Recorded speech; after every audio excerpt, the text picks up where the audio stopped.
Welcome back to Arab. So, big update in the whole Charlie Kirk assassination saga. They finally caught the guy who did it. Yeah, the shooter is in custody now, which, was only a matter of time. And along with that, authorities recovered some bullet casings at the crime scene. Pretty standard, right? Except, not really. Because one of the casings, the one that was actually fired, apparently had this weird, noticeable bulge on it. And then, and this is where it gets very internet poisoned, engraved on the casing was a reference to a furry meme. Yeah. Imagine being in a police evidence lab, looking down a microscope at a literal piece of a crime scene, and it's just some cursed inside joke from Twitter. That's where we're at as a society. And it doesn't stop there. Because alongside the fired round, they also found 3 unfired casings with engravings too. Now, these were all read out in an official press conference by the governor of Utah, of all people, which is just chef's kiss levels of absurdity. First casing, "Hey fascist, catch," followed by an up arrow, a right arrow, and 3 down arrows.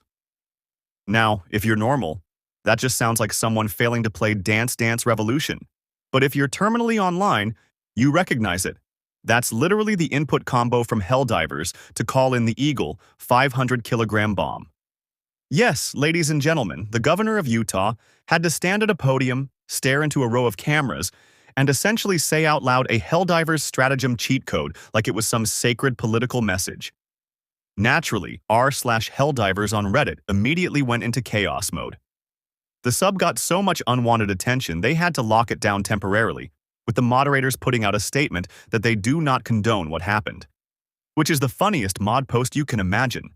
Like, sorry guys, our video game about bug genocide and dropping nukes from orbit has nothing to do with real-world assassinations. Please stop asking. Okay, next casing. This one said, "Oh Bella, ciao. Bella, ciao. Bella, ciao, ciao, ciao." Which, if you're not familiar, is a reference to the famous Italian partisans song. It's like the ultimate anti-fascist anthem. A lot of leftist movements around the world use it.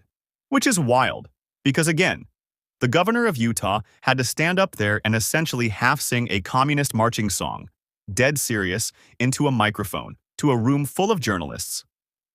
You couldn't write a darker comedy if you tried. And then, the pièce de résistance, the last casing. And I swear to God this is real. The engraving just said, "If you read this, you are gay." That's it. That's the big message, which means the governor of Utah basically came out in a press conference by accident. Like, he literally had to stand there, read that line, and then immediately move on to the next serious sentence about ongoing investigations. Legendary. Absolute Hall of Fame level trolling from beyond the grave. So yeah, that's where we are. A literal assassination investigation has now crossed paths with furry memes, Helldivers stratagem codes, Italian resistance songs, and the world's oldest "gotcha, you're gay" joke. The internet is not just poisoning people's brains anymore. It's leaking directly into the halls of government. We are in the stupidest timeline possible. Anyway, that's the slop for today. Thanks for slobbering by.